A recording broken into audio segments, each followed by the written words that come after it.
Estaba en la cocina cocinando los frijoles cuando mi hija Verónica entró en la casa hablando a gritos por teléfono. Con 34 años, aún seguía viviendo conmigo. Alegaba que lo hacía para cuidarme.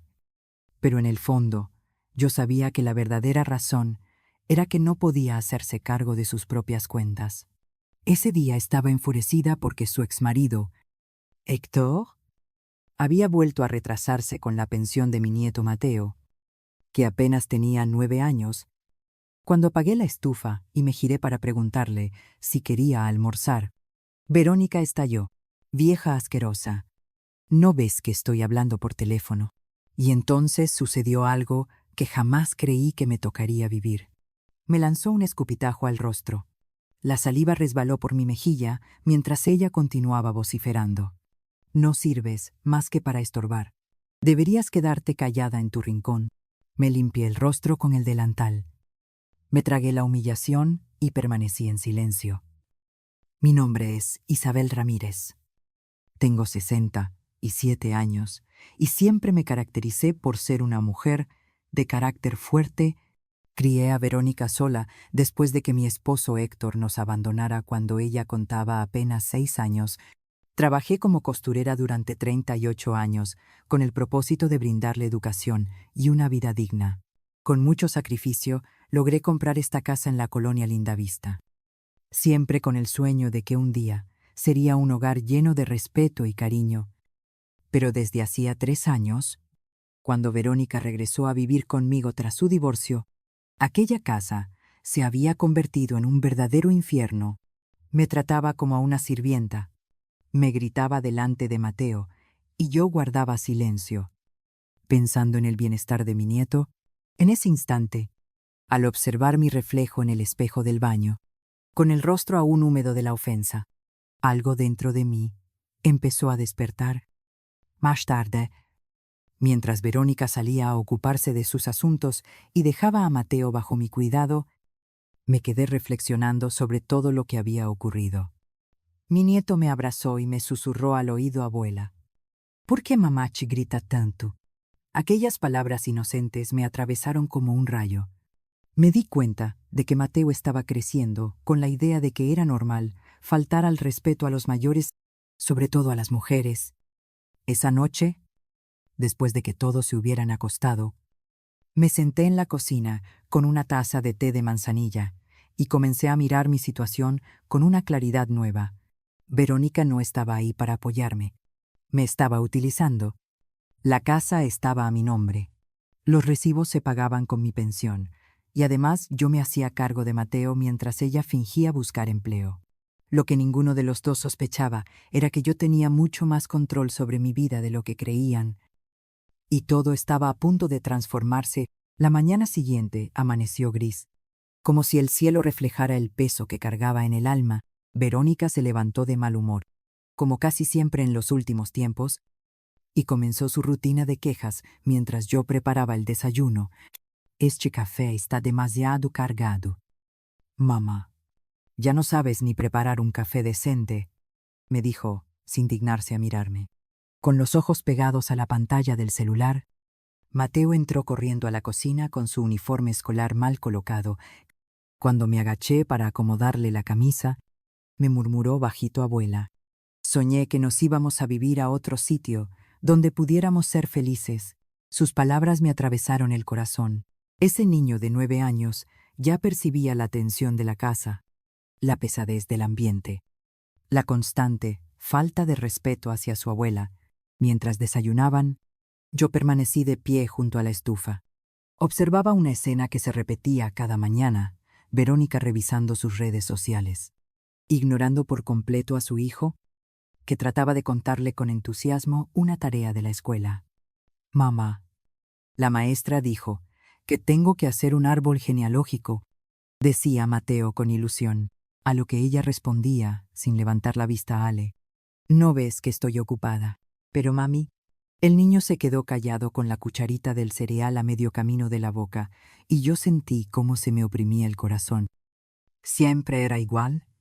Verónica había perdido por completo la conexión con lo que de verdad importaba su propio hijo. Después de acompañar a Mateo a la escuela, Regresé a casa y encontré a Verónica hablando por teléfono en mi cuarto, revolviendo mis cajones. Sí, Carla. La casa tiene una ubicación excelente. Le decía a su amiga, ya sabes cómo son las viejas. Siempre exageran con sus achaques. Cuando la mandé al asilo, por fin podré arreglar este lugar como corresponde. Se dio cuenta de que yo había llegado, pero no se inmutó. Al contrario, continuó hablando como si yo fuera invisible. Esta zona se está revalorizando bastante. Esta casa valdrá el doble en unos años. Esa tarde, sentada en mi sillón favorito de la sala, donde había cosido durante tantos años para darle todo a ella, comprendí que había llegado el momento de dejar de ser la víctima silenciosa de mi propia historia. Las semanas siguientes fueron una revelación dolorosa de la manera en que mi propia familia realmente me veía. Verónica había invitado a su hermana Claudia a cenar un domingo, y yo me ilusioné pensando que por fin compartiríamos una comida familiar tranquila. Préparez-moi le poblano, el platillo favorito de ambas desde niñas. Coloqué la mesa con mi mejor vajilla y me puse mi vestido azul marino, el que siempre me hacía sentir elegante, pero cuando Claudia llegó, las dos se encerraron en el cuarto de Verónica para hablar en privado. Desde la cocina, mientras lavaba los trastes, alcancé a escuchar fragmentos de la conversación que me helaron la sangre. Verónica, chinchendo perfectamente, decía Claudia, con ese tono condescendiente que siempre había tenido. Mira cómo vivo yo con Jorge. Tranquila. Sin tener que estar cuidando a mamá las 24 horas, tú ya cumpliste tu parte. Ella ya tuvo su vida. Ahora te toca vivir la tuya. Las escuché irse. Luego Verónica respondió, es que a veces siento que vivo en un museo. Clau, no puedo mover nada. No puedo cambiar nada, y encima tengo que estar agradeciéndole todo el tiempo, porque es su casa. Me siento como una adolescente otra vez. Exacto, añadió Claudia. ¿Y hasta cuándo va a durar esto? Los viejos ahora viven hasta los 90. ¿Te imaginas 20 años más así? Mis manos temblaban mientras secaba el mismo plato una y otra vez. Eran mis dos hijas, las niñas a las que había criado con tanto amor, hablando de mí como si fuera una carga, un obstáculo para su felicidad. En ese momento confirmé que no era paranoia mía, realmente me veían como un estorbo. Cuando salieron del cuarto y se sentaron a la mesa, actuaron como si nada hubiera pasado. ¡Ay, mamá! ¡Qué delicioso huele el mole!, dijo Verónica con una sonrisa fingida. ¿Verdad que nadie prepara mole como la abuela Isa?, agregó Claudia mientras cargaba a Mateo. Pero yo ya las había visto sin máscaras, había escuchado sus verdaderos sentimientos, y esa noche permanecí despierta hasta muy tarde, sintiendo como algo dentro de mí se rompía de manera irreversible. En los días siguientes empecé a notar detalles que antes pasaba por alto o que justificaba con excusas cuando Verónica traía amigas a la casa y me presentaba diciendo, ella es mi mamá, vive aquí conmigo, como si yo fuera una huésped temporal en mi propio hogar. O cuando Mateo quería que le contara cuentos y Verónica interrumpía, deja que tu abuela descanse. Ale, ya está muy grande para andar jugando contigo. Y yo me preguntaba desde cuándo cuidar a mi nieto se había convertido en una carga. ¿En qué momento mi edad empezó a ser vista como una limitación para amar? Una mañana, mientras tendía la ropa en el patio, escuché a Verónica conversar con una vecina acerca de las residencias para ancianos. Sí, doña Clara, esa residencia en Satélite está muy bien. Mi prima llevó allí a su suegra y dice que la atienden excelente. Uno tiene que pensar en estas cosas, ¿verdad? No podemos ser egoístas con nuestros padres. La vecina le respondió algo que no alcancé a oír, pero vi cómo Verónica asentía y sonreía. Cuando entré a la casa, ya había colgado el teléfono y actuaba como si nada hubiera pasado. Mamá, ¿no crees que deberías hacer más ejercicio? Podrías ir a esas clases de yoga para la tercera edad. Me dijo con un tono que pretendía sonar afectuoso, pero que yo ya reconocía como manipulador. Esa tarde, mientras Verónica fue a recoger a Mateo de la escuela, decidí revisar mis papeles importantes. Hacía años que no los revisaba completos, siempre confiando en que todo estaba en orden, pero cuando abrí la caja fuerte donde guardaba mis documentos, encontré algo que me dejó helada. Varios papeles habían sido movidos. Algunos estaban fotocopiados y había documentos nuevos que yo no recordaba haber firmado. Entre ellos, un poder notarial que otorgaba a Verónica acceso a mis cuentas bancarias en caso de emergencia médica. No tenía recuerdo de haber firmado aquello, pero allí estaba mi firma. Me senté en el borde de mi cama con los documentos en las manos y comprendí que mi hija llevaba tiempo preparándose para adueñarse de mi vida sin consultármelo. Esa noche, durante la cena, observé a mi familia con ojos distintos. Verónica masticaba de forma mecánica mientras seguía atenta a su teléfono. Mateo intentaba contarme cómo había sido su día en la escuela y yo respondía con sonrisas automáticas. Mientras mi mente procesaba la nueva realidad, «Abuela, ¿estás bien? ¿Te ves triste?», me preguntó mi nieto con esa sensibilidad especial que tienen los niños para percibir cuando algo anda mal. «Estoy bien, cariño. Solo un poco cansada». Le mentí acariciando su cabello oscuro y brillante. Verónica levantó la mirada por un instante. «Mamá, si no te sientes bien, deberías ir al médico. A tu edad, cualquier cosa puede ser seria». Pero en su tono no había preocupación sincera, sino más bien la expectativa de que realmente estuviera enferma, como si eso justificara los planes que ya tenía en mente. Al día siguiente, sábado, Verónica anunció que pasaría todo el día con unas amigas. «Mamá, puedes cuidar a Ale, ya sabes que necesito distraerme un poco». Como siempre, no era una pregunta sino una orden disfrazada. Yo asentí como lo había hecho durante años. Pero esta vez había algo distinto en mi silencio. Mientras ella se arreglaba para salir cantando canciones de Bad Bunny que sabía de memoria, yo observaba cada uno de sus movimientos. Se maquillaba con productos costosos que yo no entendía cómo podía pagar con un trabajo de medio tiempo. Estrenaba ropa nueva que aparecía cada semana en su closet. Cuando se fue, dejando a Mateo frente a la televisión, viendo caricaturas, me senté frente a la computadora para revisar las cuentas bancarias. Lo que descubrí me dejó sin aliento. Verónica tenía acceso a mi cuenta principal desde hacía 6 meses y había estado retirando dinero con regularidad. Cantidades pequeñas que no había notado. 500 pesos aquí, 800 allá, siempre con justificaciones que sonaban convincentes cuando me las contaba. «Mamá, necesito para las medicinas de Ale. Se descompuso la lavadora y hay que repararla. El coche necesita servicio urgente». Pero sumando todas esas supuestas emergencias, se llevaba casi la mitad de mi pensión cada mes. Y lo peor era que también había encontrado la manera de acceder a la cuenta de ahorros que yo había abierto para la educación universitaria de Mateo. Mi nieto tenía una cuenta con 150,000 pesos que yo había juntado trabajando horas extra durante años. Y Verónica ya había retirado 40,000 sin mi autorización. Me quedé allí sentada frente a la computadora, sintiendo que el estómago se me revolvía. No era solo la cuestión del dinero, era la traición, la falta de respeto, la forma en que me había estado engañando mientras fingía amarme. En ese momento, Mateo se acercó corriendo. «Abuela, ¿me haces unas quesadillas?». Su vocecita alegre contrastaba con la amargura que me devoraba.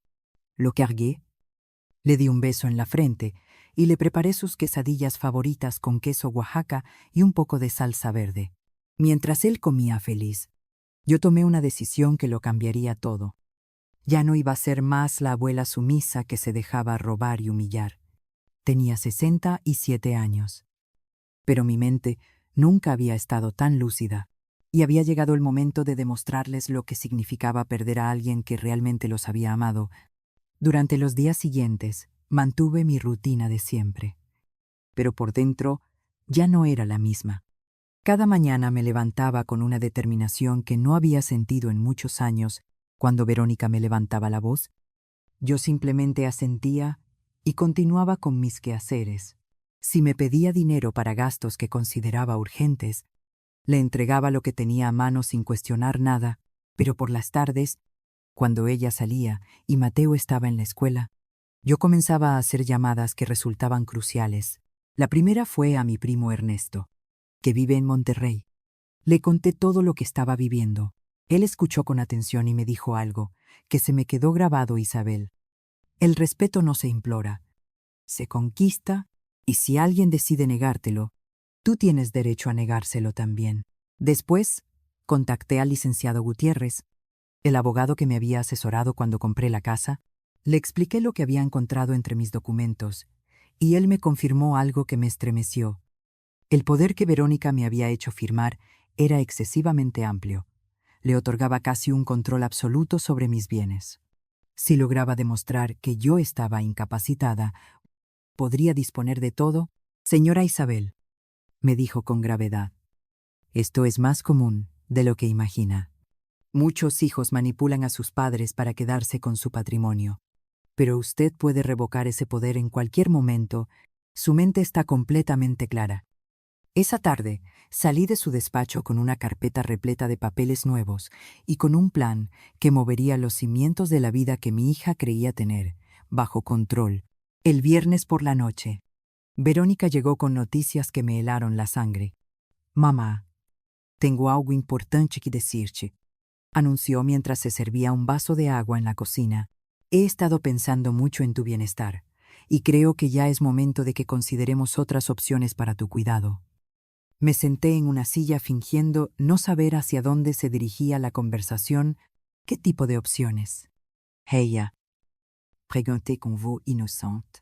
Pues ya sabes, lugares especializados donde podrían atenderte mejor. Allí harías amigos de tu edad. Tendrías actividades y supervisión médica. Aquí pasas demasiado tiempo sola cuando yo trabajo. La ironía era cruel. Ella nunca trabajaba más de 4 horas al día, y el resto lo gastaba en centros comerciales o con sus amigas. Verónica, le respondí con calma. Esta es mi casa. La compré con mi esfuerzo. La mantuve con mis manos, y aquí he sido feliz durante 20 años. Ella suspiró, como quien habla con una niña obstinada. Mamá, entiendo tu apego, pero ya no puedes vivir sola. ¿Qué pasará si te caes y no hay nadie? ¿Qué ocurrirá si dejas abierta la llave del gas? No puedo estar tranquila sabiendo que corres riesgos. Sus palabras sonaban tiernas, pero yo conocía bien a mi hija. Sabía distinguir cuando fingía y cuando era auténtica. Y continuó además, la venta de la casa nos daría un buen dinero para asegurar tu cuidado en un lugar excelente. Yo me encargaría de administrar todo. Por supuesto, esa noche, después de acostar a Mateo, me quedé despierta en mi cuarto, repasando cada detalle de los últimos meses.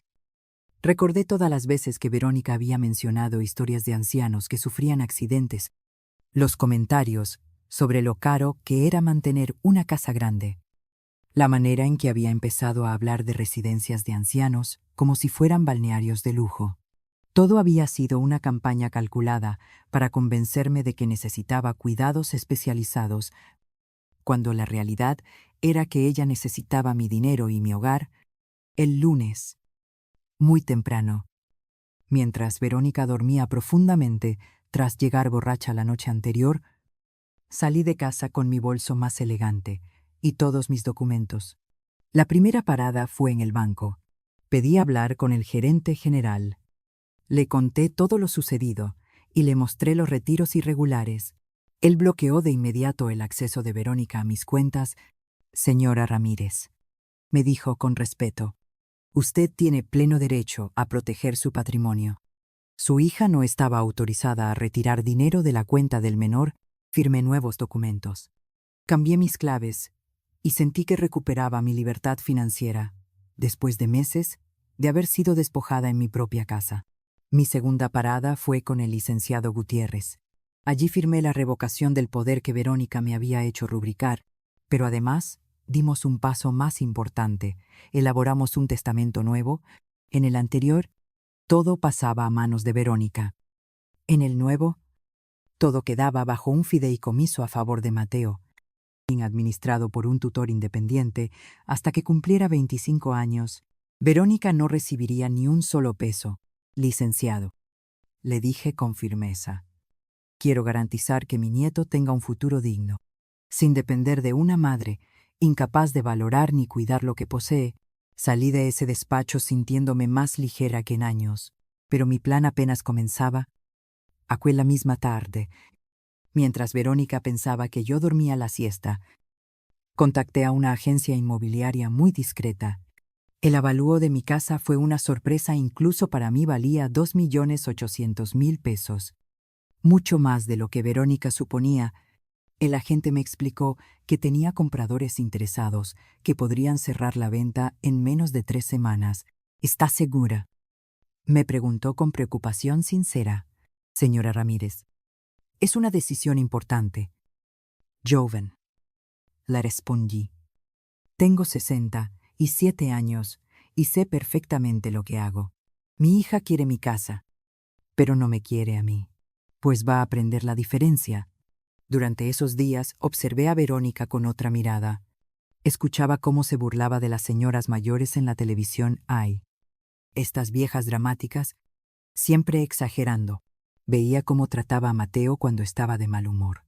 Ya te dije que no. Mateo, no todo gira en torno a ti. Observaba cómo dilapidaba mi dinero en caprichos, ropa costosa, comidas en restaurantes, tratamientos de belleza, mientras me reprochaba hasta el último peso cuando yo necesitaba medicinas. Mamá, ¿de verdad gastar 200 pesos en pastillas? Deberías buscar genéricos más baratos, me decía, mientras cargaba bolsas de Liverpool por miles de pesos. El miércoles de esa semana, Verónica apareció con una sorpresa. Había hecho cita con un geriatra para un chequeo. Mamá, a tu edad es vital hacerte estudios completos. Este médico es excelente, especialista en personas mayores. Yo acepté sin protestar, pero al llegar noté que aquello no era una consulta normal. Verónica se quedó todo el tiempo en el consultorio, contestando preguntas sobre mis olvidos, mis cambios de ánimo, mis supuestas confusiones. El doctor me hizo preguntas insólitas: si sabía qué día era, si recordaba presidentes antiguos, si podía manejar dinero. Respondí todo con precisión, más clara que nunca.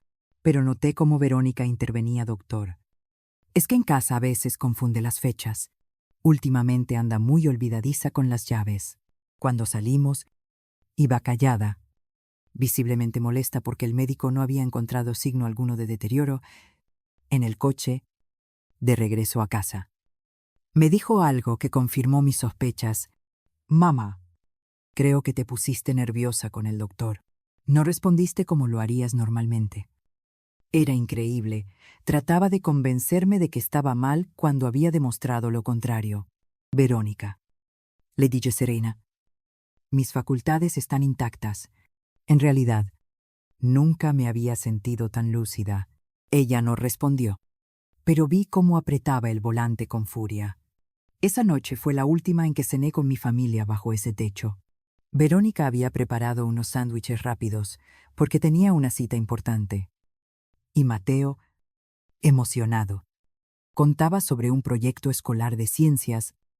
Abuela, estoy haciendo un volcán que de verdad va a hacer erupción. ¿Me ayudas a terminarlo? Claro, mi cielo, lo contesté. Verónica puso los ojos en blanco. Ale, tu abuela ya está muy grande para agacharse a hacer proyectos. Mejor pide ayuda a tu tía Claudia. Pero yo quiero que me ayude la abuela, insistió el niño. Ya te dije que no, gritó Verónica. Y Mateo enmudeció con lágrimas en los ojos. En ese instante, algo dentro de mí se quebró definitivamente. No era tristeza ni rabia, era una claridad absoluta. Verónica no solo me estaba despojando de mi dinero y planeando quedarse con mi casa, sino que además estaba destruyendo mi vínculo con Mateo. Lo estaba educando en la falta de respeto hacia su abuela, enseñándole que los mayores carecen de valor, que sus palabras no cuentan, que sus sentimientos pueden ignorarse. Esa noche, Después de ayudar a mi nieto con su volcán, mientras Verónica estaba en su cita, tomé la decisión más trascendental de mi vida. Me quedé despierta hasta las 3 de la madrugada escribiendo cartas. Una para Mateo, explicándole que todo lo que estaba a punto de hacer era por amor hacia él. Otra para Verónica, detallando lo que había descubierto y lo que iba a suceder. Y una tercera para mí misma, algo que jamás había hecho, pero que sentí indispensable en ella. Anoté todas las razones por las que merecía respeto. Todos los sacrificios realizados, cada gesto de amor, todas las veces que tuve paciencia, cuando en realidad debía haber puesto límites. Escribí hasta que los dedos me dolieron, hasta que se agotaron mis lágrimas, hasta que sentí que había vaciado de mi pecho todo el dolor guardado durante tantos años. A las 5 de la mañana, cuando aún estaba oscuro, preparé una maleta pequeña con lo más esencial, la ropa que realmente me gustaba, las joyas heredadas de mi madre, las fotografías de Mateo y una imagen de la Virgen de Guadalupe que me había acompañado durante toda mi vida. Dejé las cartas sobre la mesa de la cocina junto a las llaves de la casa y una carpeta con todos los documentos de la venta, que se haría efectiva en exactamente 15 días. También puse allí la libreta de ahorros de Mateo con una nota explicando que ese dinero era para él y que yo lo había protegido del robo que su madre llevaba a cabo. Cuando cerré la puerta de mi casa por última vez, no sé en qué nostalgia, sentí liberación. Llevaba meses siendo tratada como un objeto viejo en mi propio hogar, como un estorbo que debía tolerarse hasta hallar la forma de deshacerse de mí. Verónica quería que desapareciera de su vida para quedarse con todo lo que yo había construido. Pues bien, le daría exactamente lo que pedía mi ausencia, pero sin el premio que esperaba. El taxi que me conducía a la terminal de autobuses no solo me alejaba de aquella casa, sino también de años de humillaciones silenciosas. Cuando el chofer me preguntó si estaba bien porque me había visto llorar, le sonreí y le respondí: «Estoy perfecta. Joven, por primera vez en mucho tiempo, estoy perfecta». En el autobús hacia Monterrey, mientras contemplaba el paisaje por la ventana, pensé en lo que encontraría Verónica al despertar. Las cartas que detallaban cada error, los documentos que probaban que ya no tenía un techo gratuito, los estados de cuenta de Mateo que revelaban sus robos y, sobre todo, mi ausencia absoluta. No habría gritos, ni ruegos, ni escenas de telenovela. Solo el silencio contundente de una mujer que al fin había decidido que su dignidad valía más que sostener una familia rota desde dentro. Verónica había repetido durante años que yo era una carga, que estorbaba, que debía irme. Bien, se salía con la suya, pero nunca imaginó que al irme me llevaría conmigo. Lo único que de verdad tenía valor. Llegué a Monterrey a las 11 de la mañana y mi primo Ernesto me esperaba en la terminal con una sonrisa que no veía desde hacía tiempo. «Isabelle, te ves différente», me dijo mientras cargaba mi maleta. «Te ves libre». Y tenía razón. Por primera vez en mucho tiempo no sentía el peso de caminar sobre cáscaras de huevo en mi propia casa. Su esposa, Mariana, me recibió con un abrazo cálido y sincero. «Esta es tu casa. El tiempo que lo necesites», me dijo con esa ternura que había olvidado que podía existir entre familiares. Me dieron el cuarto de huéspedes, pequeño y acogedor, con una ventana que daba al jardín lleno de bugambilias. Era la primera vez en años que me dormiría sin gritos ni quejas de fondo. Durante mis primeros días en Monterrey, mi teléfono no dejó de sonar. Verónica llamaba a cada hora, primero con tono desesperado, luego furioso, después suplicante. Yo escuchaba sus mensajes de voz, pero no respondía a ninguno. «Mamá, esto es una locura. No puedes vender la casa sin consultármelo», gritaba en uno. En otro, cambiaba de tono: «Mami, perdóname si dije algo que te ofendió, pero no castigues así a Mateo. Él te necesita».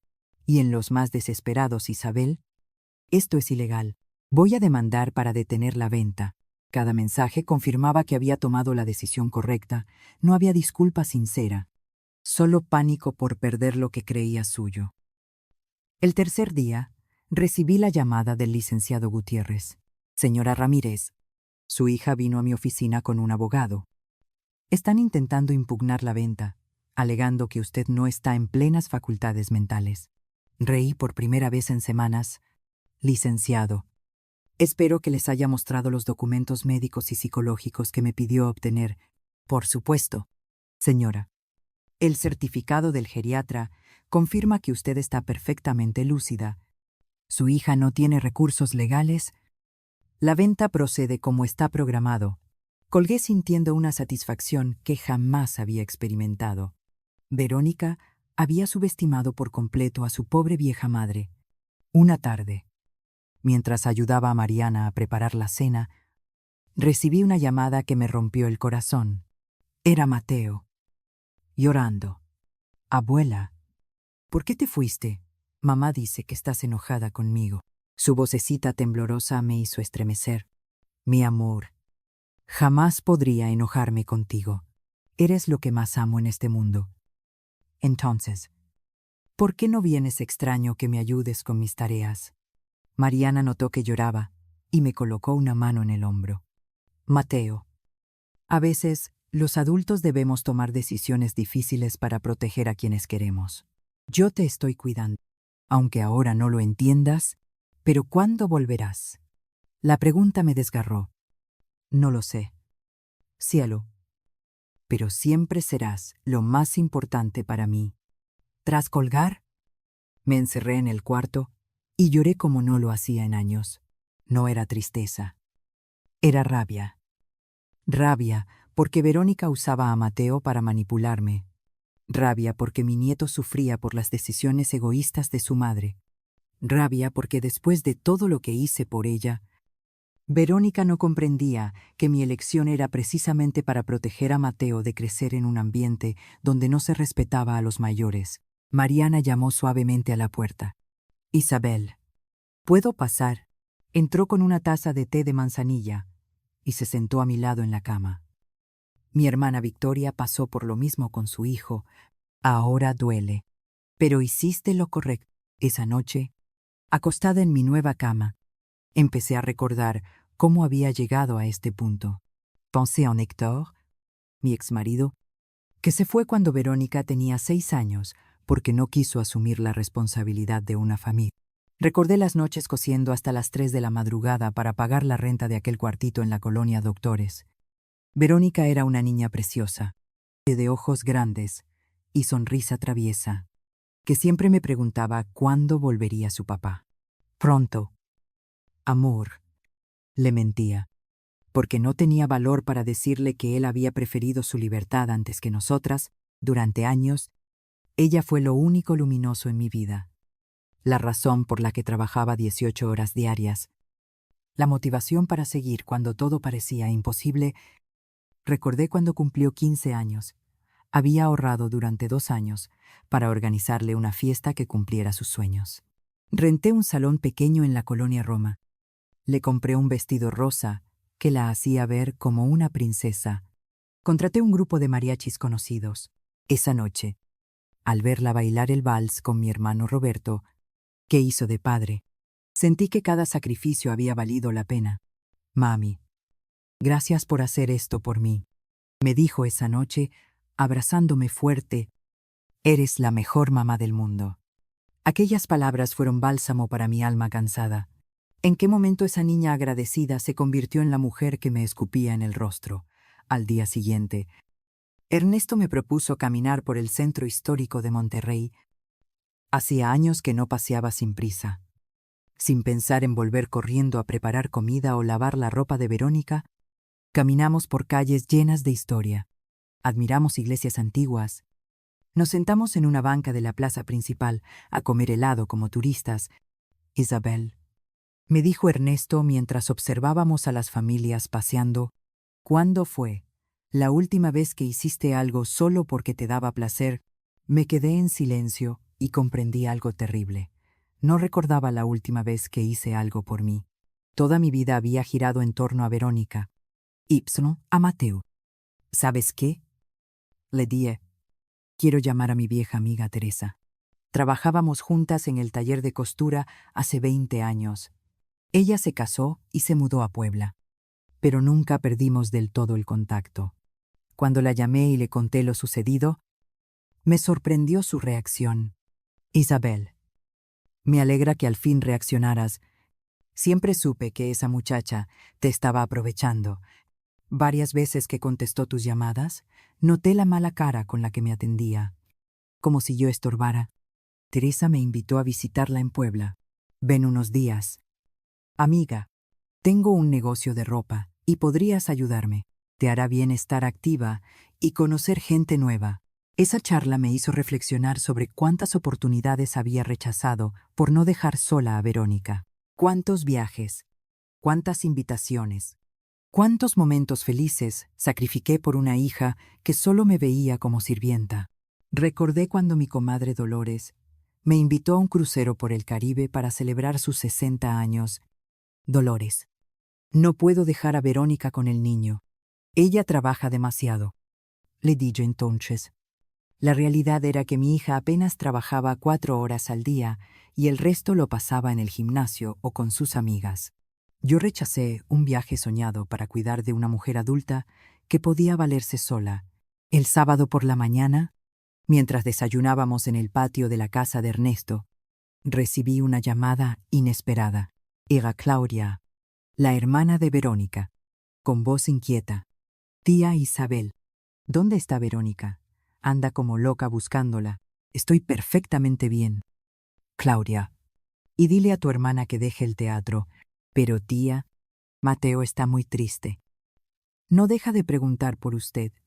Claudia, le contesté con voz firme. Mateo está triste porque su madre lo manipula emocionalmente. En lugar de decirle la verdad, usa su dolor para hacerme sentir culpable. Ella guardó silencio unos segundos. Tía, la verdad es que Verónica sí está desesperada. Creo que jamás pensó que usted fuera capaz de hacer esto. Exacto. Respondí. Nunca creyó que pudiera defenderme.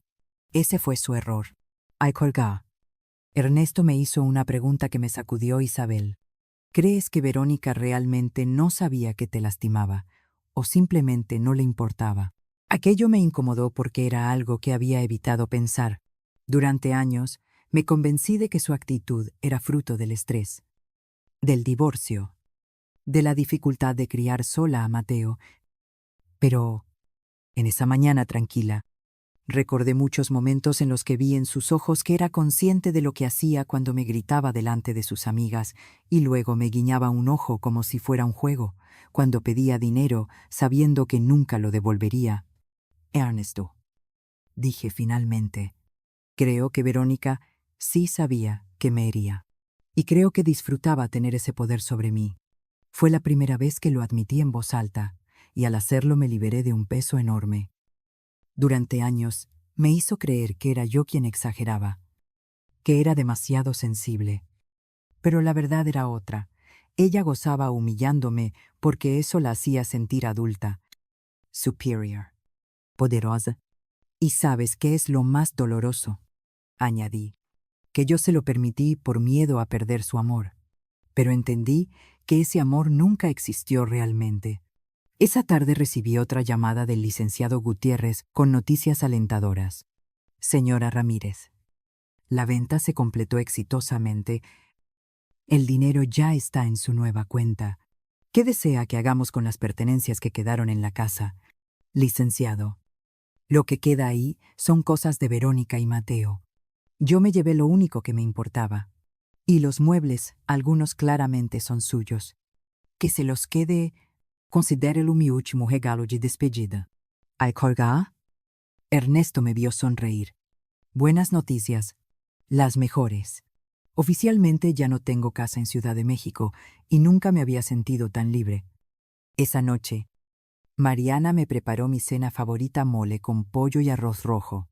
Mientras comíamos, me contó de una amiga suya que había pasado por algo parecido.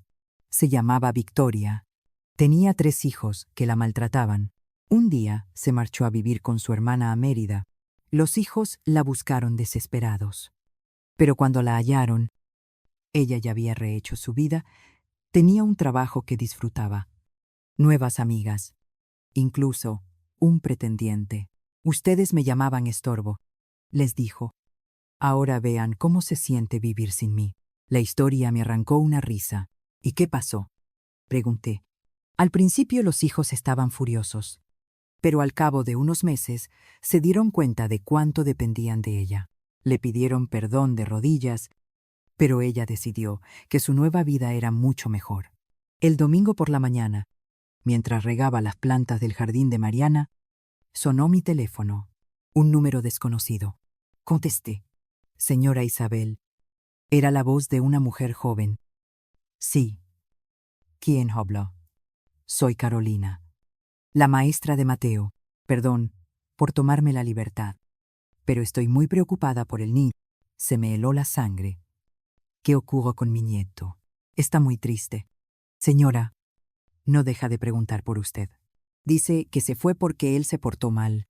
Su mamá nos contó que usted está enferma, pero Mateo insiste en que usted está bien y que se fue porque está enojada con él. La manipulación de Verónica no tenía límites. Maestra Carolina, la respondí con voz firme. Mi nieto no hizo nada malo.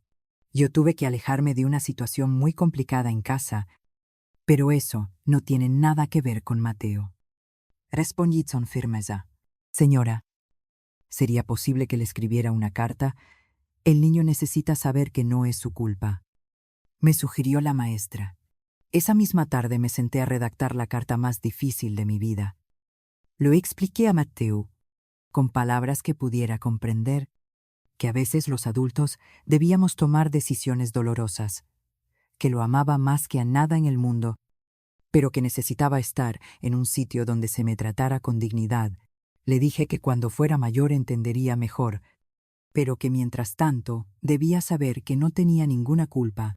Al día siguiente, el licenciado Gutiérrez me llamó con noticias inesperadas. Señora Ramírez, Verónica está intentando localizarla. Contrató a un investigador privado. La noticia me puso nerviosa. Puede hacer eso legalmente. Puede intentarlo.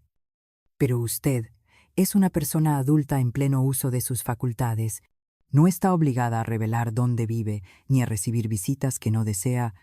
Esa tarde hablé con Ernesto sobre mis temores. Isabel, si quieres sentirte más tranquila, quédate aquí todo el tiempo que necesites. Esta ciudad es grande. Además, no te busca la justicia. Simplemente decidiste dejar tu casa. Durante esas semanas en Monterrey, empecé a redescubrir quién era yo antes de convertirme en la madre abnegada, que lo soportaba todo. Me levantaba a la hora que deseaba. No porque alguien me necesitara. Desayunaba con calma leyendo el periódico entero. No solo los titulares. Mientras corría a preparar comida, por las tardes paseaba por la ciudad, visitaba museos, me sentaba en cafés a beber un capuchino y a observar a la gente. Era asombroso darme cuenta de cuánto había dejado de hacer por complacer a una hija que jamás agradecía mis sacrificios. Una mañana, mientras tomaba el sol en el jardín, Mariana se sentó a mi lado con gesto serio. Isabel, tengo que contarte algo. Ayer vino una muchacha preguntando por ti. Dijo que era investigadora de mercados, pero sospecho que era la persona que Verónica contrató para encontrarte. Sentí que el corazón se aceleraba. ¿Qué le contestaste? Que no conocía a ninguna Isabel Ramírez, pero creo que ya es momento de que tomes una decisión. ¿Vas a seguir escondiéndote o vas a enfrentar la situación? Mariana tenía razón.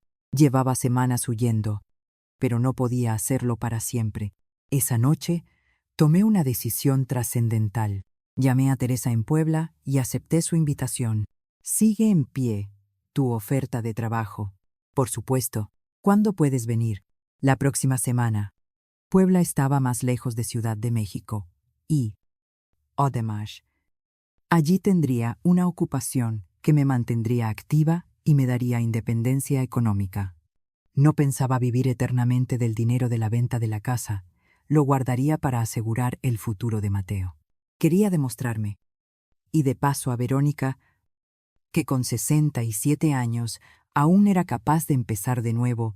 Antes de dejar Monterrey, decidí hacer algo que había evitado llamar directamente a Verónica. Marqué su número a las 7 de la mañana, segura de encontrarla en casa. «Mamá, ¿eres tú?» Su voz sonaba desesperada. «Sí. Verónica. Soy yo. Gracias a Dios. ¿Dónde estás? ¿Estás bien? Voy por ti de inmediato». «No. Verónica. No voy a decirte dónde estoy y no voy a regresar. Mamá, esto es absurdo. Somos familia. Verónica. Durante años me trataste como a tu sirvienta. Me robaste dinero. Planeaste internarme en un asilo. Me humillaste delante de mi nieto. Eso no es familia. Mamá, yo nunca. Verónica, no me interrumpas. Esta vez vas a escuchar. Vendí la casa porque descubrí que sacabas dinero de la cuenta de Mateo. Cambié mi testamento porque descubrí que planeabas despojarme de mis bienes. Me fui porque me escupiste en la cara y me llamaste vieja inmunda. Necesitas que te recuerde más. Hubo un silencio prolongado al otro lado de la línea. Mamá. Estaba estresada. El divorcio. Los problemas económicos. El estrés no justifica la crueldad. Y de problemas económicos, nada vivías gratis en mi casa. Gastabas mi dinero y trabajabas apenas medio tiempo. Y Mateo, lo vas a castigar por mis errores. Sabía que esa pregunta llegaría. Era la manipulación de siempre. Mateo no está siendo castigado. Está aprendiendo que las acciones tienen consecuencias, que cuando hiere a las personas que lo aman, puede perderlas para siempre. Mamá, por favor, regresa. Te prometo que todo cambiará. Verónica, durante años me prometiste lo mismo, que conseguirías un empleo estable, que me tratarías mejor, que serías independiente.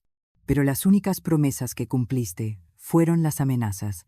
Dijiste que era un estorbo y que debía irme. Pues, aquí tienes lo que pedías. Al colgar. Mis manos temblaban, no de miedo, sino de liberación. Era la primera vez en muchos años que le hablaba sin disculparme por existir, sin suplicar su afecto, sin permitir su maltrato. Mariana, que había escuchado la conversación desde la cocina, se acercó y me abrazó. Isabel, estoy muy orgullosa de ti. Le hablaste como una mujer que se respeta a sí misma. Esa tarde empaqué mis cosas para viajar a Puebla. No sabía lo que me esperaba. Pero por primera vez en mucho tiempo, esa incertidumbre me ilusionaba en lugar de asustarme. El día anterior a mi partida recibí una llamada inesperada. Era Claudia. Su tono era distinto. Tía Isabel, necesito decirle algo importante. Dime. Claudia. Verónica me contó lo que pasó de verdad, lo del dinero de Mateo, lo del poder notarial, lo del escupitajo. Yo no sabía que la situación estaba tan mal. Claudia, tu hermana lleva años tratándome así. No empezó la semana pasada. Lo sé. Tía. Y me avergüenza, porque yo también pensé que usted exageraba, pero ahora veo que todo era cierto. ¿Y me llamas para qué? Para pedirle perdón y para decirle que entiendo por qué se fue. Yo en su lugar habría hecho lo mismo, aunque quizá no hubiera tenido su valentía. Aquella conversación me hizo reflexionar sobre algo esencial durante años. Toda la familia supo cómo me trataba Verónica, pero nadie la confrontó. Preferían creer que yo exageraba, que era demasiado sensible, que malinterpretaba. Era más sencillo culpar a la víctima que enfrentar al agresor. Claudia, le dije antes de colgar, espero que esta experiencia te sirva para tratar mejor a tu madre, porque los hijos que ven maltratar a sus abuelas aprenden que es normal maltratar a sus madres. Tienes razón, tía.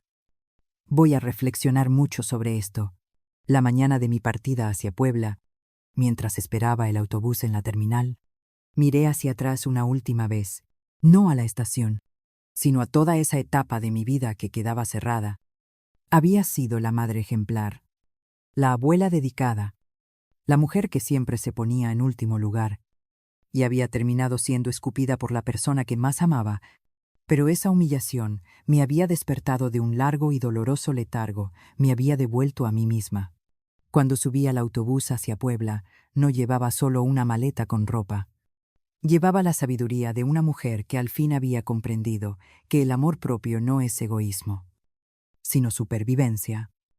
Llegué a Puebla un martes por la tarde, y Teresa me esperaba en la central con una sonrisa que no veía desde hacía años. Isabel, te ves distinta. Más, ¿cómo decirlo?, más tú misma. Y tenía razón.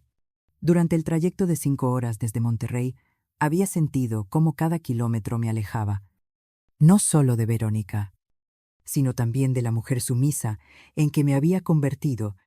Teresa me llevó directamente a su casa en la colonia americana, un barrio tranquilo de calles arboladas que me recordó al México de antaño, cuando los vecinos se conocían y los problemas se resolvían conversando, no con gritos. El cuarto que me había preparado era pequeño pero acogedor, con una ventana que daba a un jardín de jacarandas. Isabel, esta casa es tuya todo el tiempo que quieras. Mañana te enseño el negocio. Verás que trabajar de nuevo te hará mucho bien. Esa noche, al desempacar mi maleta por tercera vez en un mes, me di cuenta de algo: cada vez cargaba con menos cosas materiales, pero con más seguridad en mí misma.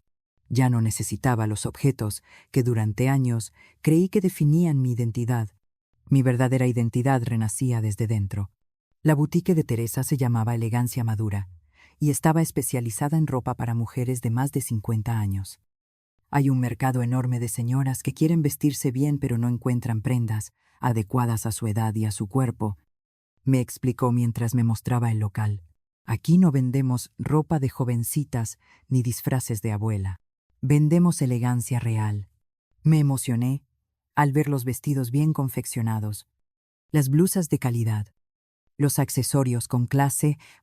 ¿Y qué haré yo exactamente? Atender clientas, ayudarlas a elegir sus conjuntos y, sobre todo, usar tu experiencia de vida para aconsejarlas. Las mujeres de nuestra edad no compran solo ropa, compran confianza. Mi primer día de trabajo fue una revelación. A las 10 de la mañana llegó una señora de unos 60 años, elegante pero con la mirada apagada. Busco algo para una boda, me dijo con poco ánimo. ¿Es una ocasión feliz?, pregunté, mientras la acompañaba a mirar los vestidos. Es la boda de mi hijo mayor. Pero mi nuera no quería que asistiera. Al final me invitaron. Aunque siento que voy de colada, su relato me tocó el corazón, porque reconocí en sus ojos un dolor que también era mío. ¿Cómo se llama, señora? Dolores. Dolores. Usted no va de sobra a ninguna parte. Usted es la madre del novio. Vamos a encontrar un conjunto que la haga sentir la reina que siempre ha sido. Pasamos casi una hora eligiendo el vestido perfecto azul marino, de corte sobrio, que realzaba su figura sin exageraciones. Cuando se lo probó y se vio en el espejo, su rostro cambió por completo. De verdad soy yo. Esa es la Dolores que siempre estuvo ahí, le dije con sinceridad. Solo necesitaba el atuendo adecuado para brillar. Se marchó con su vestido nuevo y una sonrisa radiante. Entonces Teresa, me comentó Isabel, tienes un don. No solo vendes ropa, devuelves la autoestima. Esa tarde comprendí que ayudar a otras mujeres a sentirse valiosas estaba sanando mis propias heridas. Durante las primeras semanas en Puebla, establecí una rutina que me llenaba de energía. Me levantaba a las 6 de la mañana, no porque alguien me lo exigiera, sino porque tenía ganas de iniciar el día. Desayunaba tranquila leyendo las noticias, caminaba 15 minutos hasta la boutique, trabajaba hasta las 6 de la tarde y por las noches leía o veía películas que me gustaban. Los fines de semana exploraba la ciudad, visité el Instituto Cultural Cabañas, recorrí Tlaquepaque. Asistí a misa en la catedral. Era increíble redescubrir que tenía gustos propios, opiniones propias. Una identidad que había permanecido dormida tantos años. Un sábado por la mañana, mientras desayunaba en un café del centro histórico, Sonó mi teléfono. Era un número de Ciudad de México que no reconocía. Dudé en contestar, pero algo me impulsó a hacerlo. Señora Isabel Ramírez. Sí. ¿Quién habla? Soy el licenciado Torres, del colegio de Mateo. Lamento molestarte, pero necesitamos hablar sobre tu nieto. Se me heló la sangre. ¿Le pasó algo? No. Físicamente está bien, pero nos preocupa mucho su estado emocional. Desde que usted se fue, el niño está retraído. No participa en clase. Llora con frecuencia y ayer nos confesó algo alarmante. ¿Qué dijo? Pregunté con el corazón en la garganta. Dijo que todo es su culpa, que si no hubiera nacido, usted seguiría feliz con su hija. Esas palabras me destrozaron el alma. Licenciado, eso no es cierto. Mateo no tiene ninguna culpa. Lo sabemos. Señora, pero está confundido. Su madre le dice una cosa y usted no está aquí para explicarle otra. Podría venir a hablar con él, no para quedarse. Solo para explicarle la situación, la petición me dejó en un dilema. Deseaba ver a Mateo más que a nada, pero sabía que Verónica usaría esa visita para manipularme. Esa tarde llamé al licenciado Gutiérrez para pedir consejo. Licenciado, ¿qué pasa si voy a ver a mi nieto y Verónica intenta impedir que me marche? Señora Ramírez, usted es una mujer libre. Nadie puede retenerla contra su voluntad. Y si quiere, yo la acompaño para garantizar que todo sea legal. Además, usted tiene derecho a ver al niño, sobre todo si el colegio considera que es esencial para su bienestar. Sus palabras me tranquilizaron. Estuve varios días dándole vueltas a la decisión. Teresa me animaba a Isabel. Ese niño te necesita, y tú necesitas asegurarte de que él esté bien. Pero Mariana, cuando la llamé a Monterrey, me advirtió, ten cuidado. Isabel, Verónica puede estar usando a Mateo como excusa para que regreses. ¿No te parece sospechoso que justo ahora el colegio te llame? Ambas tenían razón, pero al final, mi amor por mi nieto pesó más que mis temores. Decidí volver a Ciudad de México solo por un día, para ver a Mateo y explicarle la verdad. El viernes por la mañana tomé un vuelo desde Puebla. Era la primera vez que viajaba sola en muchos años, y esa pequeña libertad me hizo sentir poderosa. Durante el trayecto, repasé mentalmente lo que le diría a mi nieto y, si era necesario, también a Verónica. No iba a justificarme, ni a pedir perdón, ni a permitir chantajes emocionales. Iría como la abuela que soy, a dar tranquilidad a un niño que estaba sufriendo por culpa de adultos irresponsables. El licenciado Gutiérrez me recogió en el aeropuerto y fuimos directo al colegio. Está lista, señora Ramírez. Más que nunca, respondí con convicción. El director nos recibió en su oficina y detalló la situación. Mateo es muy inteligente, pero está claramente afectado. Necesita estabilidad emocional para concentrarse en los estudios. Ya hablaron con su madre. Sí, pero ella insiste en que el problema es que usted se fue sin dar explicaciones, por eso necesitamos que hable directamente con el niño. Cuando lo trajeron a la oficina, mi corazón se rompió. Estaba más delgado, con ojeras profundas, y al verme se lanzó a llorar. Abuela, ¿ya no estás enojada conmigo? Corrió a mis brazos y lo abracé como si hubieran pasado años en lugar de 2 meses. Mi amor, nunca he estado enojada contigo, ni lo estaré jamás, pero te fuiste sin despedirte. Mateo, mírame a los ojos. A veces los adultos debemos tomar decisiones difíciles. Me fui porque en la casa no me trataban bien. Pero eso no tiene nada que ver contigo. Tú eres lo que más amo en este mundo. Entonces, ¿por qué no vuelves? La pregunta que temía llegó. Mateo, ¿recuerdas cómo me hablaba tu mamá? Bajó la mirada. Sí. ¿Y cómo te sentías al verlo? Mal. Me daba miedo. Exacto. No puedo vivir en un lugar donde me falten al respeto, no porque sea orgullosa, sino porque todos merecemos amor y dignidad. ¿Y yo qué culpa tengo? Ninguna. Hijo, por eso te escribí esa carta para que supieras que esto no es tu responsabilidad. Mamá no me dio ninguna carta. Esa frase me confirmó que Verónica había interceptado mi correspondencia. Mateo, le dije tomando sus manitas, quiero que entiendas algo. No te abandoné. Estoy en otro lugar. Pero siempre seré tu abuela. Siempre podrás contar conmigo. Pero no puedo volver a vivir donde me maltratan. Y si prometo que mamá va a cambiar, su inocencia me desgarró. Los adultos cambian porque lo deciden, no porque alguien se los pida. Y el cambio debe ser real. No solo palabras. Lo abracé largo rato y le prometí que nos veríamos pronto. ¿Puedo llamarte por teléfono? Claro que sí. ¿Te daré mi número nuevo? Al salir. El licenciado me propuso almorzar antes de mi vuelo. ¿Cómo se siente después de ver a Mateo? Triste por él, pero confirmada en mi decisión. Ese niño es usado como peón en el juego de su madre. Y si Verónica aparece en el aeropuerto, que aparezca. Ya no le tengo miedo. Durante la comida mi celular no dejó de sonar. Verónica había descubierto que estaba en la ciudad y me llamaba con desesperación. No respondí, pero leí sus mensajes, mamá. Sé que estás aquí. El colegio me avisó. Por favor, ven a casa. Tenemos que hablar. No puedes irte otra vez sin verme. Dale una oportunidad a tu familia.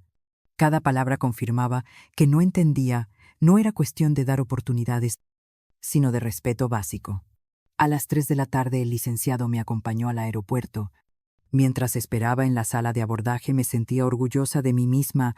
Había venido por mi nieto. Había cumplido mi objetivo y me marchaba sin caer en manipulaciones. Pero Verónica tenía otros planes. Al anunciar mi vuelo y caminar hacia la puerta de embarque, la vi estaba allí. Junto a la entrada, con Mateo de la mano, el niño corrió hacia mí. Abuela, no te vayas otra vez.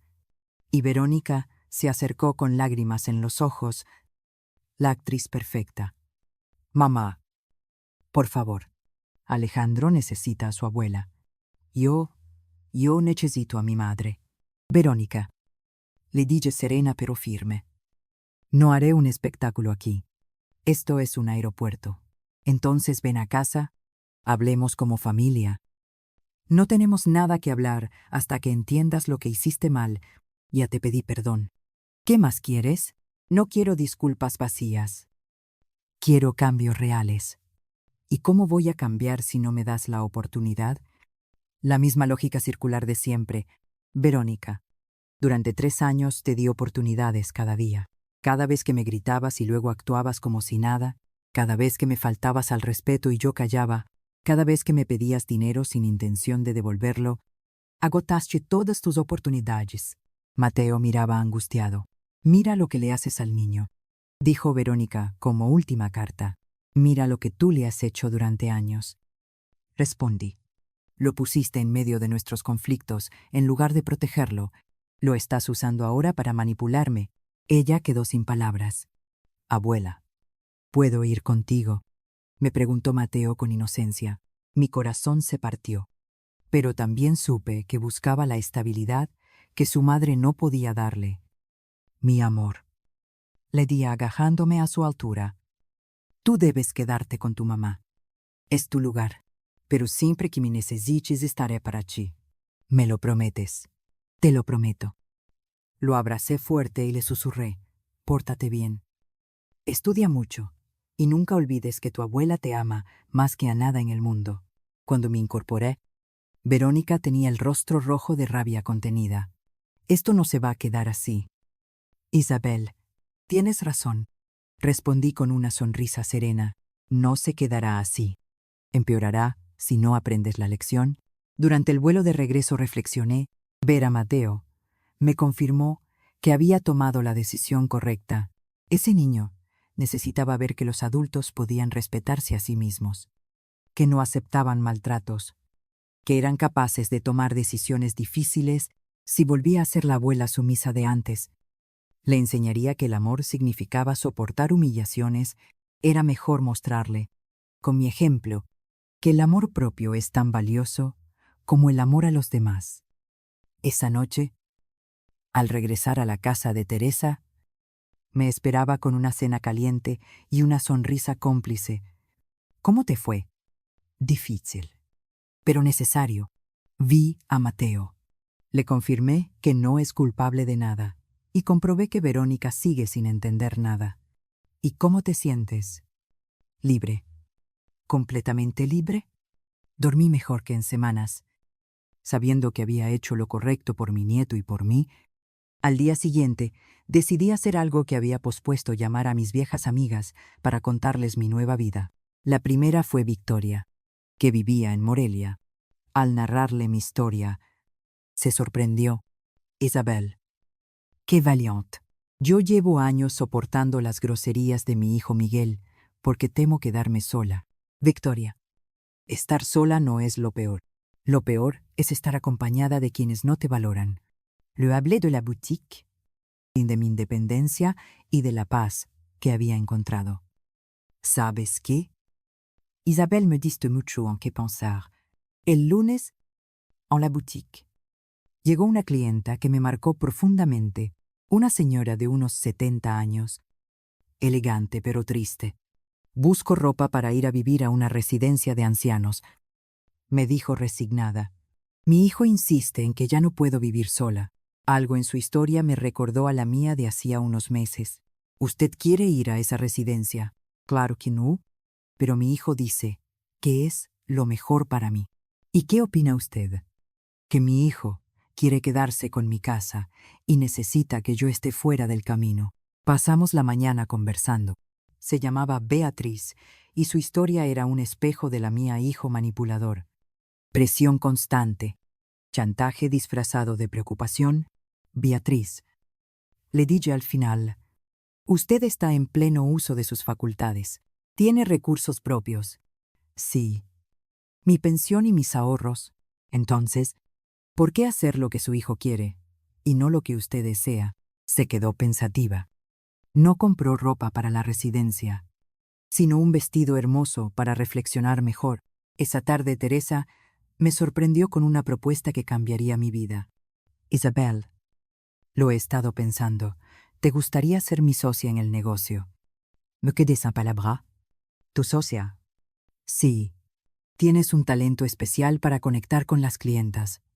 Y estoy considerando expandirnos, abrir otra sucursal, incluso ofrecer consultoría de imagen para mujeres maduras.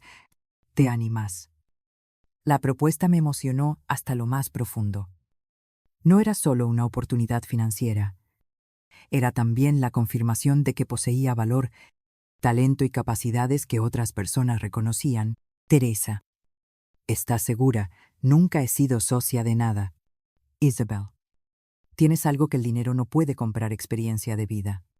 Empatía verdadera y esa habilidad para hacer que otras mujeres se sientan importantes. Eso es justo lo que este negocio necesita. Esa noche permanecí despierta dándole vueltas a la propuesta.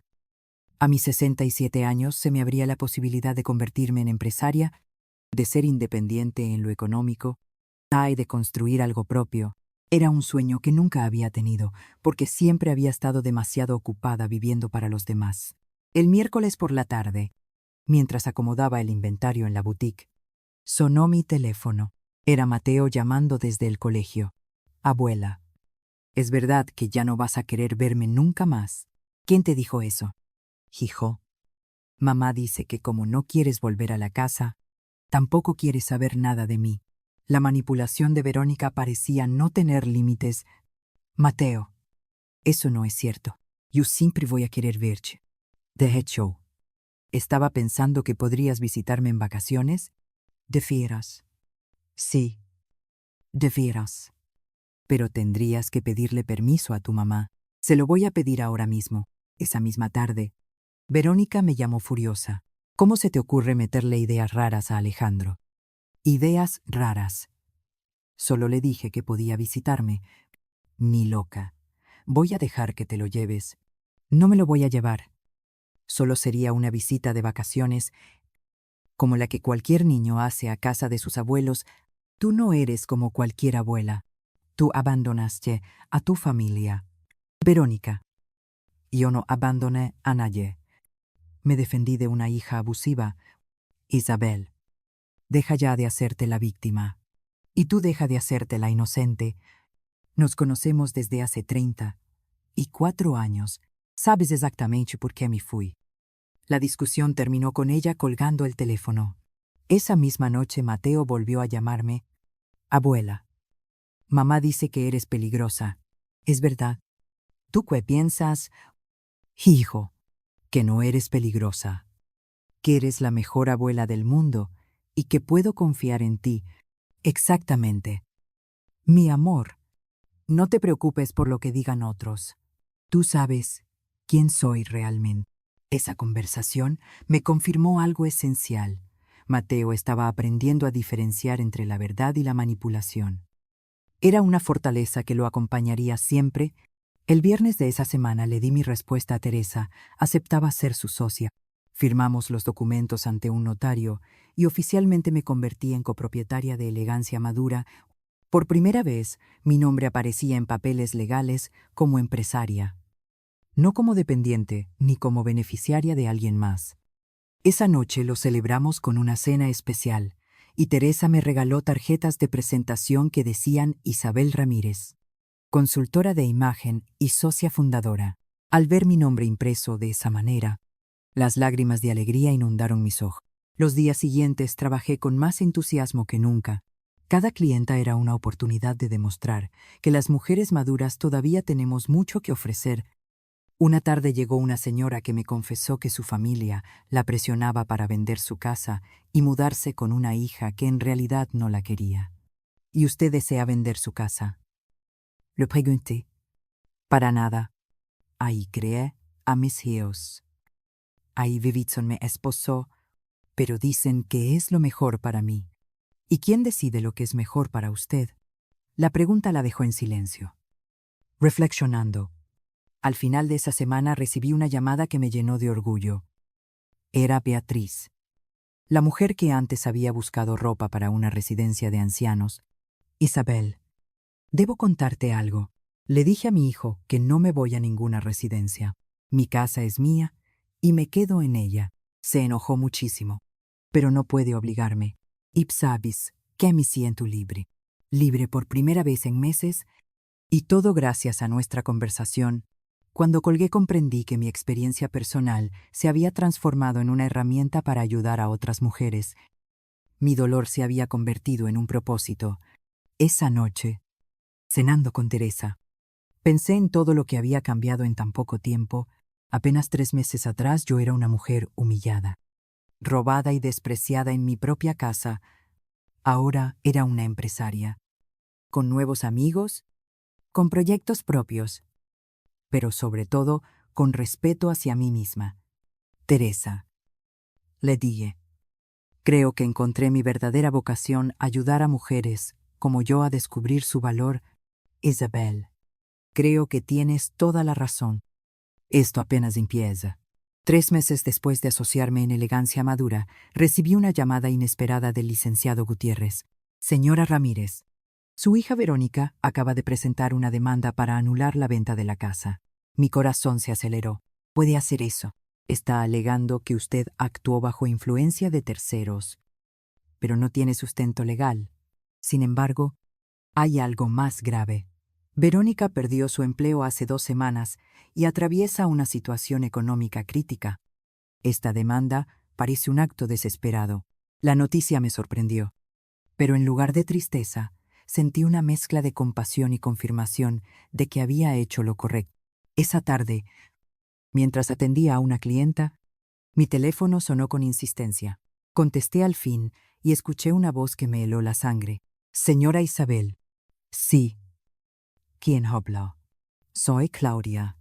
Lamento molestarla, pero necesito hablar con usted con urgencia. ¿Le pasó algo a Mateo? Pregunté con el estómago encogido. No, tía. Bueno, sí, es complicado. Podemos vernos en persona. Estoy en Puebla. La noticia me dejó en shock. ¿En Puebla? Sí. Vine expresamente a buscarla. Hay cosas que necesita saber sobre Verónica y sobre Mateo. Esa misma tarde, nos encontramos en un café del centro histórico. Claudia llegó con gesto serio y cansado.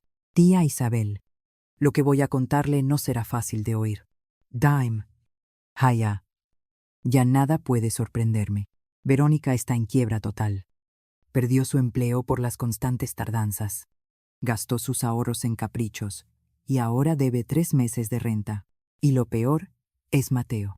Anda diciendo a todo el mundo que usted los abandonó por egoísmo, que ya no quiere a su familia. El niño está confundido. Oye, una versión en casa y otra cuando habla con usted. Claudia siguió con algo que me desgarró. Tía.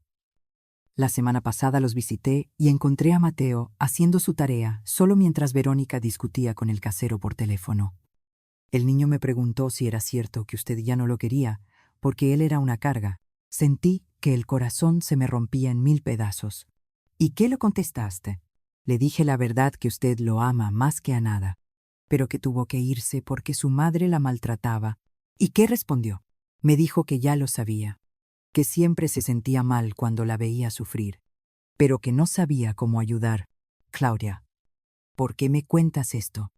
Pregunté, aunque ya sospechaba la respuesta. Porque Verónica me pidió que viniera a convencerla de que regresara, pero después de ver la realidad, creo que lo que necesita es escuchar toda la verdad para decidir con claridad. ¿Y cuál es esa verdad? Que Verónica no ha cambiado nada. Tía, sigue culpando a todos, menos a ella. Sigue esperando que otros resuelvan sus problemas y utiliza a Mateo como herramienta de manipulación para que usted regrese. Esa confirmación externa era justo lo que necesitaba. Esa noche, Rosario notó mi preocupación. Isabel, ¿qué vas a hacer? No lo sé.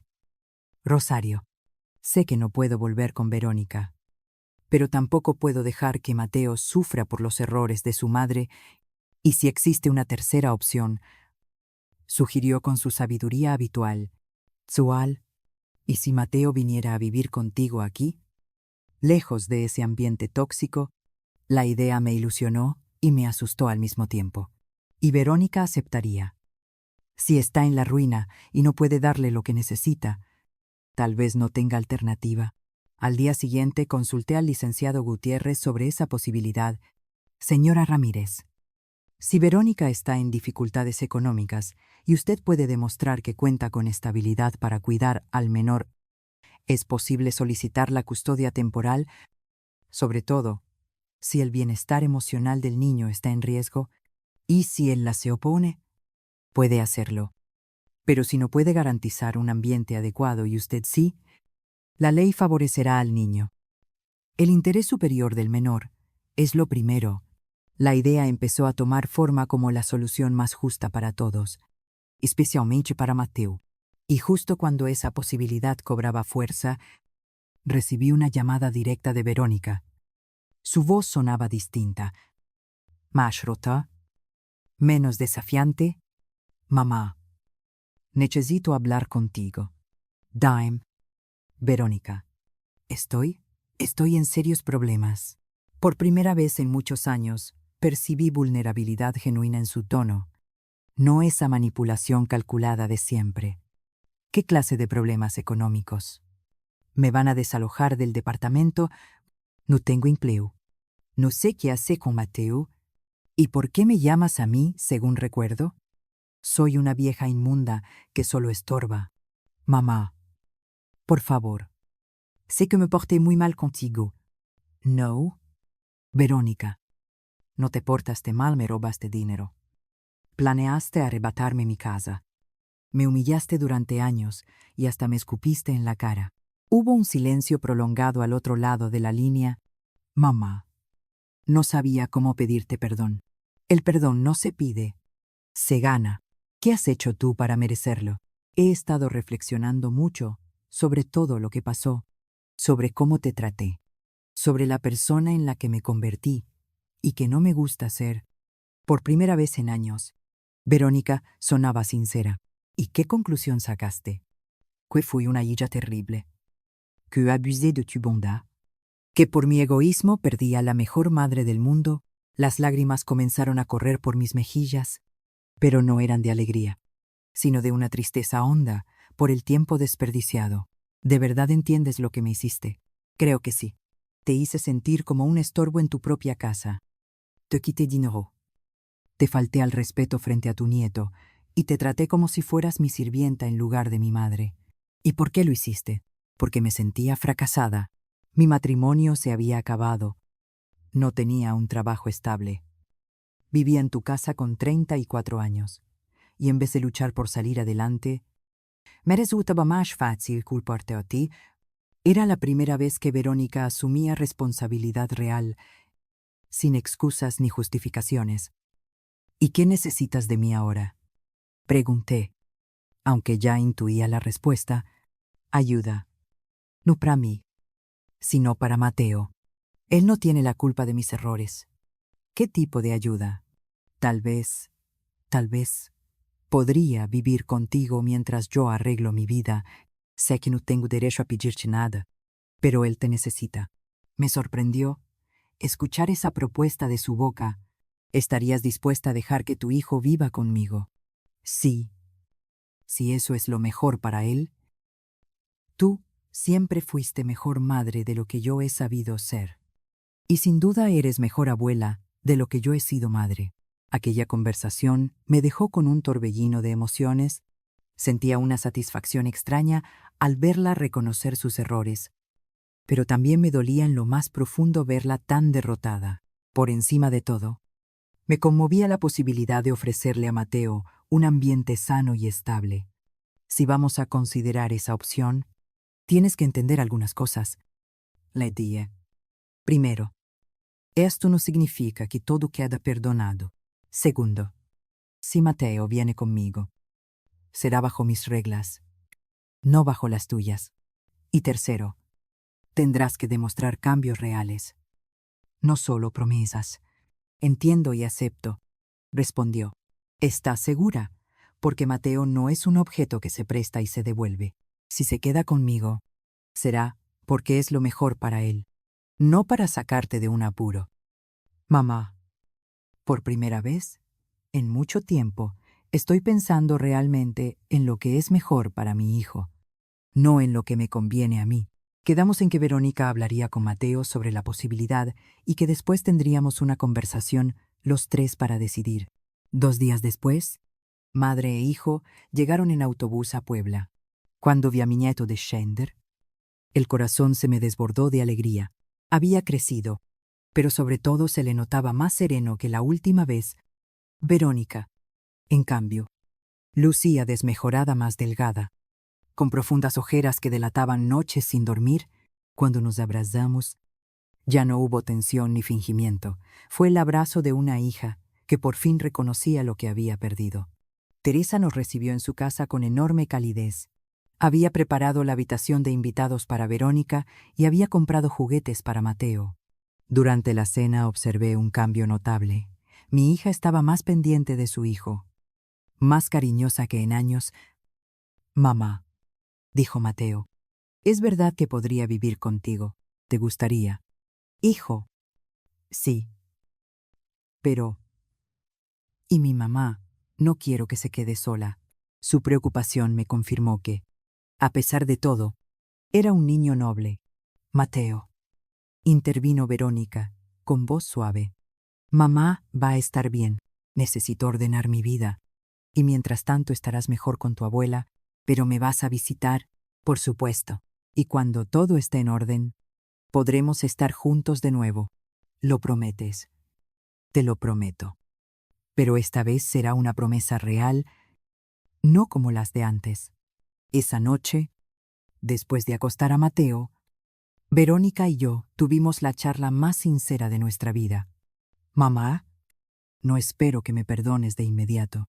El perdón es un proceso, no ocurre de un día para otro. Lo sé, y también sé que debo probar con hechos que realmente cambié. ¿Qué piensas hacer? Primero, conseguir un empleo estable. Ya tengo entrevistas programadas en Ciudad de México. Segundo, comenzar terapia psicológica para entender cómo me convertí en una persona tan amarga. Tercero, saldar mis deudas, incluyendo el dinero que te robé. Y después, si me lo permites, recuperar poco a poco mi lugar en esta familia. no como antes, que solo tomaba y nunca daba, sino como una hija que respeta y valora a su madre. Sus palabras me conmovieron, porque volví a ver en ella a la niña que había criado con tanto amor, pero también mantuve mis reservas, ya sabía que las promesas sin acciones no valían nada. Me alegra escucharte, pero necesitaré tiempo y hechos concretos para volver a confiar. Lo entiendo, y no voy a presionarte. Si me toma años, aceptaré ese tiempo, y si nunca lo logro, entonces al menos sabré que intenté reparar el daño y que Mateo creció en un ambiente sano contigo. Esa semana juntos en Puebla fue intensa. Verónica se mostró distinta, colaboraba en la casa, sin que nadie se lo pidiera. Lavaba platos, hacía la cama, llevaba a Mateo al parque. Era como si quisiera demostrar que podía ser una persona distinta. «Mamá», me dijo una tarde mientras cocinábamos, «nunca me había dado cuenta de cuánto trabajabas en casa. Pensaba que todo se hacía solo». Mateo, por su parte, se adaptó a la ciudad como pez en el agua, adoró mi cuarto, jugó feliz en el jardín de Teresa y enseguida hizo amigos con los nietos de los vecinos. Una tarde me preguntó abuela, «¿Aquí nadie grita?» «No, mi amor, aquí hablamos con respeto». «Me gusta mucho», dijo sonriendo. «¿La última noche?» Verónica me sorprendió con una decisión. «Mamá, creo que Mateo debería quedarse contigo de manera permanente. ¿Estás segura?» «Completamente. Esta semana lo vi más feliz que en meses. Aquí tiene estabilidad, paz y amor. Yo apenas estoy aprendiendo a ser una madre responsable. Él no puede esperar a que yo termine de aprender. ¿Y tú qué harás?» «Regresaré a Ciudad de México. Trabajaré. Iré a terapia, y cuando sea una persona de la que mi hijo pueda sentirse orgulloso, entonces veremos qué pasa». Esa misma tarde, comenzamos los trámites legales. Verónica firmó todo sin titubear, sin condiciones, sin escenas. «Mamá», me dijo, mientras ponía su firma, «gracias por salvar a mi hijo de mis errores. No lo estoy salvando de ti. Solo le estoy dando la oportunidad de crecer en un ambiente estable mientras tú te reconstruyes. Hay una gran diferencia. Tienes razón». Como siempre, cuando subió al autobús de regreso a Ciudad de México, las dos lloramos. Pero eran lágrimas distintas las mías de esperanza, las suyas de determinación. Los primeros meses con Mateo en Puebla fueron maravillosos. Lo inscribí en una buena escuela cerca de la boutique. Lo recogía después de clases y pasábamos las tardes haciendo tareas, cocinando, viendo películas o jugando en el parque. Los fines de semana explorábamos la ciudad, íbamos a museos o participábamos en reuniones familiares con Teresa. Era la vida hogareña que siempre soñé tener y que no había disfrutado plenamente cuando Verónica era niña, porque debía trabajar demasiado. Y Verónica cumplió su palabra. Llamaba cada semana para contar sus avances. Consiguió empleo como recepcionista en una clínica. Inició terapia psicológica. Se mudó a un cuarto sencillo pero digno y, lo más importante, nuestras conversaciones cambiaron. Ya no me llamaba para pedir favores, ni para quejarse. Me preguntaba cómo estaba yo. ¿Cómo estaba Mateo? Me compartía alegrías de su día. «Mamá», me dijo en una ocasión, «mi psicóloga me está ayudando a ver que durante años te culpé de cosas injustamente. Te responsabilizaba de mi divorcio, de mis problemas económicos, de todo lo malo que me pasaba. ¿Y ahora qué piensas? Que fuiste la única persona que siempre estuvo ahí, que me diste todo lo que pudiste y que yo confundí tu amor con obligación de soportar mi maltrato». Esas palabras comenzaron a sanar heridas que llevaba abiertas muchos años. No borraron el pasado, pero me dieron la esperanza de que tal vez, algún día, nuestra relación pudiera ser genuina y respetuosa. 6 meses después de que Mateo se mudó conmigo, Verónica vino a visitarnos por su cumpleaños. La mujer que bajó del autobús era irreconocible. Había recuperado peso de manera saludable, tenía mejor semblante, Se vestía con más cuidado y, sobre todo, en sus ojos había serenidad. El reencuentro con su hijo fue hermoso. Ya no había desesperación ni culpa. Solo amor. Mami, te ves muy bonita, le dijo Mateo. ¿Es porque estoy feliz de verte? Hijo, contestó ella. Durante esos días Verónica se comportó como la hija que siempre había esperado. Ayudaba en casa. Jugaba con su hijo sin distraerse con el teléfono. Conversaba conmigo sobre asuntos verdaderos, sin manipulación ni quejas. Una nuje. Después de acostar a Mateo, tuvimos un diálogo que marcó un antes y un después en nuestra relación. Mamá, quiero pedirte perdón de manera formal por todo lo que te hice. Verónica. No. Déjame terminar. Durante años te falté al respeto. Te robé dinero. Te humillé y te traté como si fueras mi sirvienta. Planeé quitarte tu casa y encerrarte en un asilo en contra de tu voluntad. Te escupí en la cara y te dije palabras imperdonables. Nada de eso tiene justificación. ¿Y por qué me pides perdón ahora? Porque finalmente entiendo el daño que te hice, porque en terapia aprendí a reconocer que mi comportamiento fue abusivo, no solo grosero o irrespetuoso. Porque quiero que sepas que asumo totalmente mi responsabilidad en todo lo ocurrido. ¿Y qué esperas que suceda ahora? Nada. No espero tu perdón. No espero que las cosas regresen a como eran antes. No espero que olvides lo que pasó. Solo quiero que sepas que entiendo el mal que te causé, que me arrepiento profundamente y que pienso dedicar el resto de mi vida a intentar ser una persona mejor. Por primera vez en muchos años, abracé a mi hija sin reservas, sin miedo ni defensas. Fue el abrazo de una madre que contempla cómo su hija empieza a transformarse en la mujer que siempre supo que podía llegar a ser. Aquella noche, acostada en mi cama, reflexioné sobre el largo camino recorrido. Hacía un año yo era una mujer humillada, despojada, despreciada en su propio hogar. Ahora era una empresaria consolidada, una abuela feliz, una mujer que se respetaba a sí misma. Había perdido una casa, pero había ganado una vida. Había dejado atrás a una hija abusiva, pero estaba recuperando a una hija en proceso de sanación.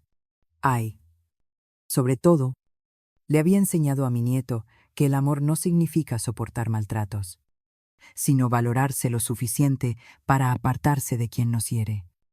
A veces, las lecciones más profundas se transmiten con acciones, no con palabras. 2 años después, mi existencia en Guadalajara era todo lo que alguna vez soñé. Aunque nunca me atreví a imaginar lo posible, Elegancia Madura contaba ya con 3 sucursales en la ciudad, y nuestro programa de consultoría para mujeres mayores se había vuelto tan popular que la lista de espera era de 2 meses. Cada mañana despertaba con el entusiasmo de alguien que tiene un propósito, no con el temor de quien camina sobre cáscaras de huevo. Mateo, que ahora tenía 11 años, se había convertido en un niño completamente distinto al que llegó conmigo 2 años atrás, seguro de sí mismo. Alegre, respetuoso, con excelentes notas y rodeado de amigos. Verlo florecer en un ambiente sano me confirmaba cada día que había tomado las decisiones correctas. Una mañana de abril, mientras regaba las bugambilias del jardín que Rosario y yo habíamos plantado juntas, recibí una carta que me llenó de orgullo. Era de la Cámara de Comercio de Guadalajara, notificándonos que Elegancia Madura había sido seleccionada como empresa del año en inclusión para la tercera edad. El reconocimiento no solo se debía a nuestras ventas, sino también a los talleres gratuitos donde apoyábamos a mujeres mayores a reconstruir su autoestima tras divorcios dolorosos. Viudes o conflictos familiares. Isabel gritó Rosario desde la cocina cuando le conté la noticia. Tenemos que celebrar. Esto es enorme.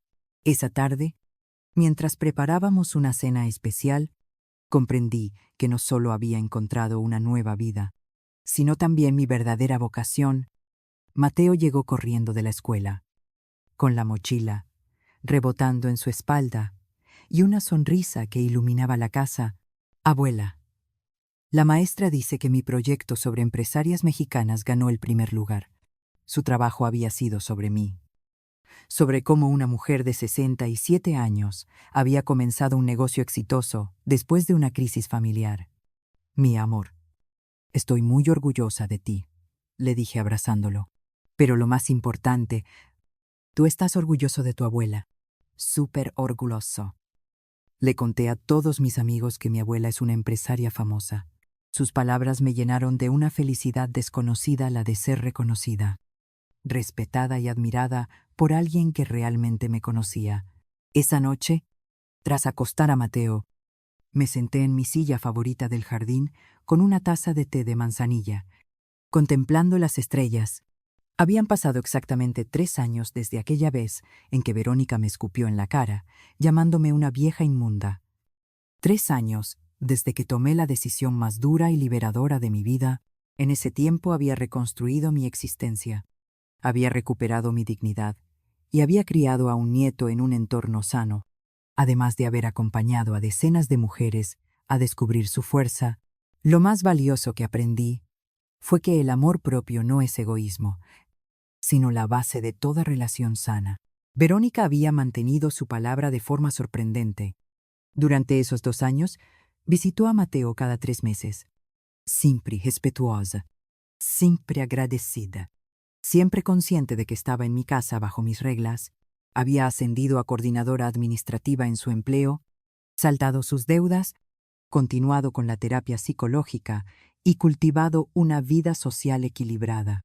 Pero lo más relevante era que había aprendido a ser madre sin posesividad, a amar sin controlar, a estar presente sin invadir. Mamá me dijo en su última visita: gracias por enseñarme que amar a veces significa saber soltar. Una tarde de mayo, mientras atendía a una clienta nueva en la boutique, entró una mujer que me recordó a mí misma de hacía 3 años. Tendría unos 65 años, bien arreglada, pero con expresión de derrota, hombros encorvados y voz tímida, como pidiendo disculpas por existir.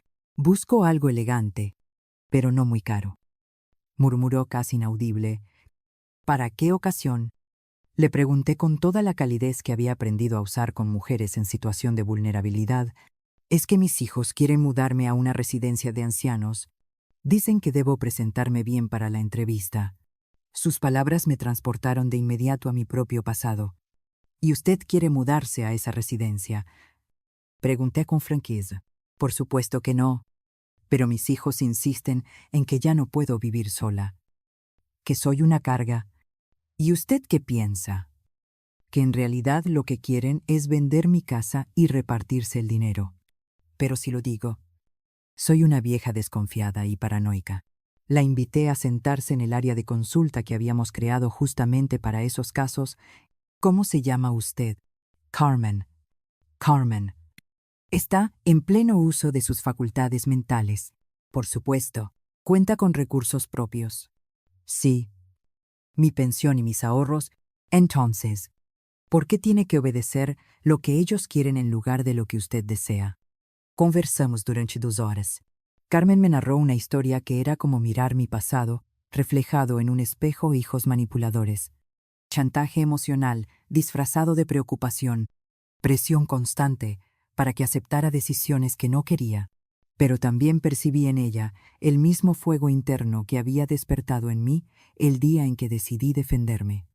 Carmen, ¿sabe lo que realmente necesita? ¿Qué? Un abogado, no un vestido nuevo. Le di el número del licenciado Gutiérrez, que ahora se había especializado en casos de abuso financiero hacia adultos mayores. Y otra cosa más. Carmen, usted no está loca, no es paranoica y, mucho menos, una carga. Es una mujer lúcida que está siendo manipulada por quienes deberían protegerla. 2 semanas después, Carmen regresó completamente distinta, caminaba erguida, hablaba con firmeza y tenía brillo en la mirada. Guadalupe, tengo que contarle. Seguí su consejo. Contraté al abogado y descubrí que mis hijos ya habían agendado una cita con una inmobiliaria para tasar mi casa, sin mi permiso. ¿Y qué hizo? Les dije que conocía sus planes. que había modificado mi testamento y que si seguían presionándome no heredarían ni un centavo. ¿Cómo reaccionaron? Primero con rabia. Luego intentaron convencerme de que estaba enferma. Después me suplicaron, pero yo me mantuve firme. Al final aceptaron que voy a seguir viviendo en mi casa todo el tiempo que quiera. Historias como la de Carmen se volvieron frecuentes en mi nueva vida.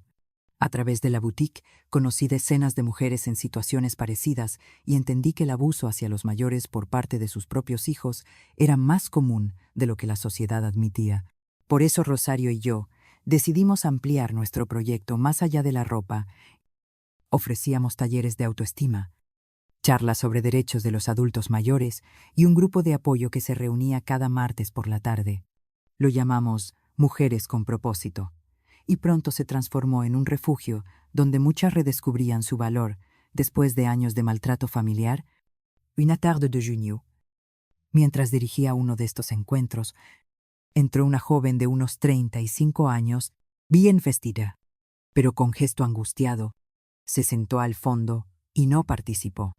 Aunque tomaba notas sin parar, al concluir, se acercó con lágrimas en los ojos. Señora Isabel, ¿puedo hablar con usted en privado? Por supuesto. Ahí ya en mi oficina, rompió en llanto. Creo que soy como la hija de la que usted habló en la conferencia. Creo que estoy maltratando a mi mamá y no me había dado cuenta. Se llamaba Ana. Y su historia me desgarró porque me recordó a Verónica de 3 años atrás. Mi mamá vive conmigo desde que mi papá murió hace 2 años. Al principio era temporal, pero luego se quedó y yo la trato muy mal. Lo grito. La ignoro. La hago sentir un estorbo. ¿Por qué crees que actúas así? Porque estoy frustrada. Me divorcié el año pasado. Tengo problemas económicos y es más fácil desquitarme con ella que enfrentar mis dificultades. ¿Y cómo está tu mamá? Muy triste. Ayer la encontré llorando en la cocina y me dijo que no pasaba nada, pero sé que era por mi culpa. Hablamos durante 1 hora. Le compartí mi historia sin juzgarla, ayudándola a comprender el daño que estaba provocando antes de que fuera demasiado tarde.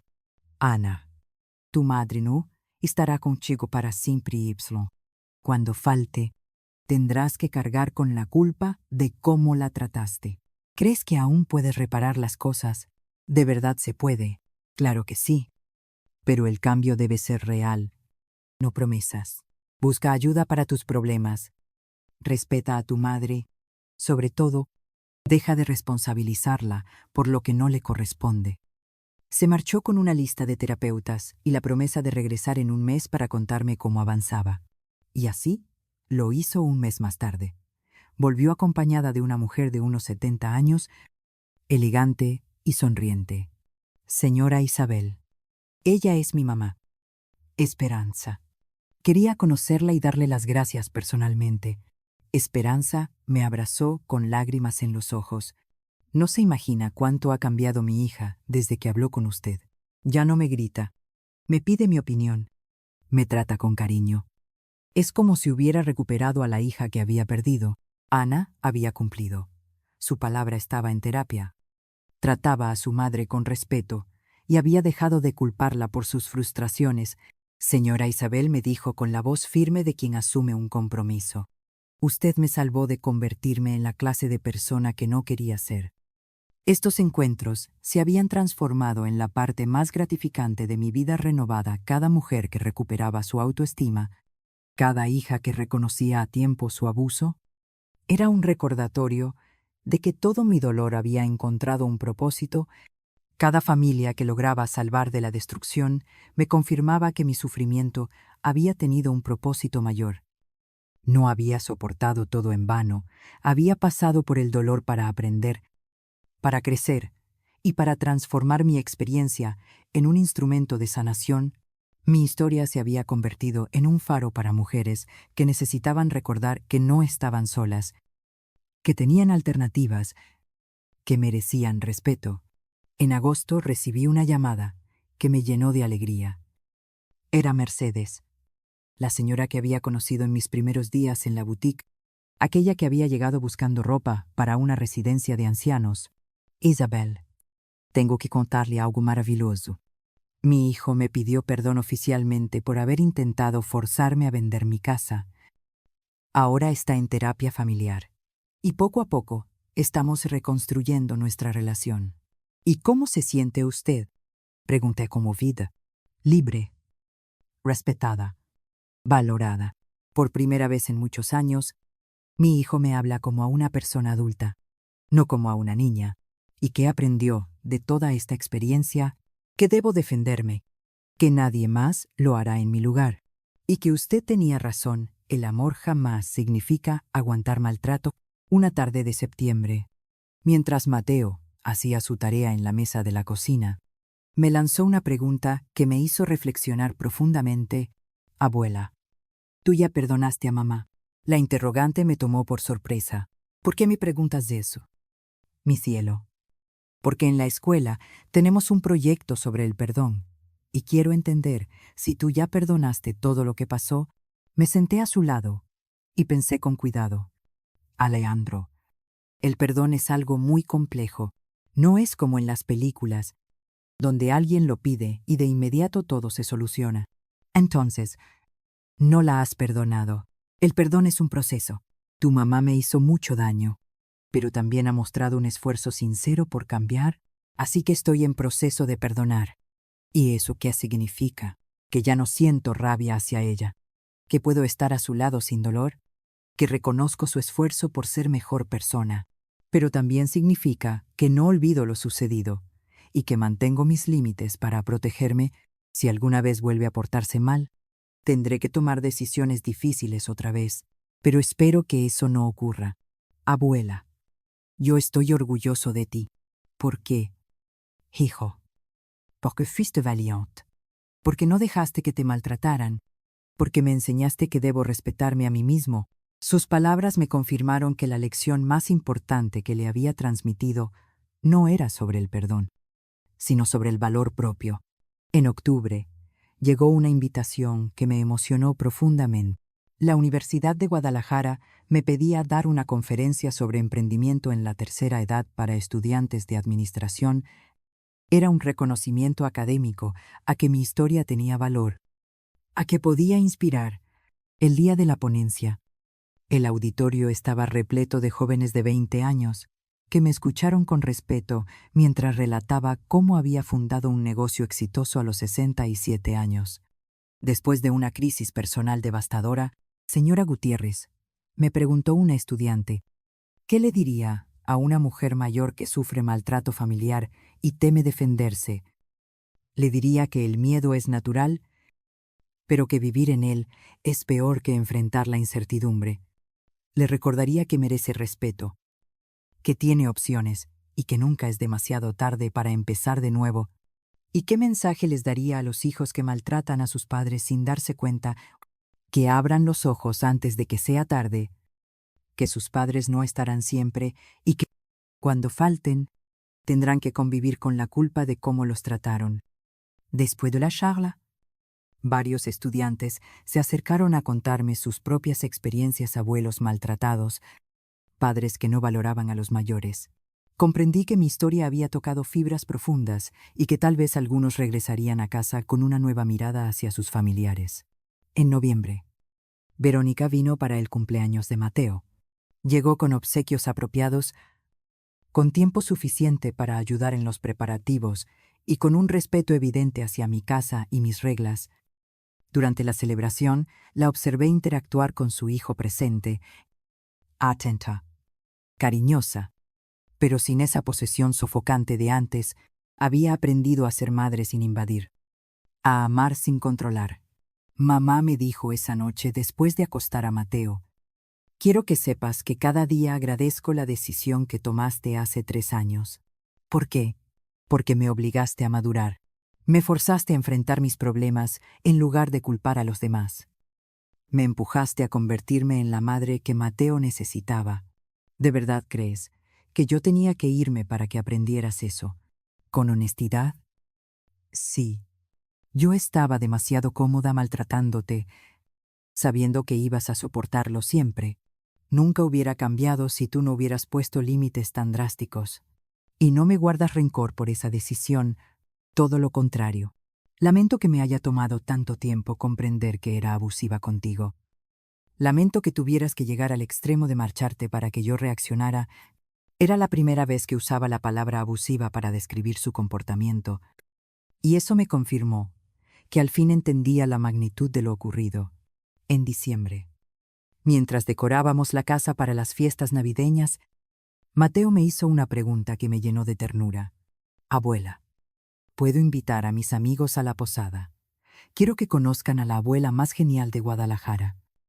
Su petición me emocionó porque simbolizaba todo lo que había construido un hogar lleno de amor, respeto y alegría. Un espacio donde los niños querían llevar a sus amigos porque sabían que serían bienvenidos. Un ambiente donde se respiraba paz en lugar de tensión. Por supuesto, mi cielo, esta es tu casa tanto como la mía. La posada fue un éxito, vinieron 15 niños con sus familias. La casa se llenó de risas, villancicos y calidez auténtica. Varios padres me agradecieron por la hospitalidad, pero sobre todo por el ejemplo que estaba dando a los pequeños. Señora Isabel, me dijo una madre, mi hijo habla todo el tiempo de usted. Dice que quisiera que su abuela fuera como usted cuando él crezca. Esas palabras me confirmaron que había alcanzado algo más valioso, que el éxito empresarial me había convertido en un referente de dignidad y fortaleza para una nueva generación. En la víspera de Año Nuevo, mientras cenábamos tranquilamente Verónica, Mateo y yo, repasé mentalmente todo lo que había cambiado en estos 3 años.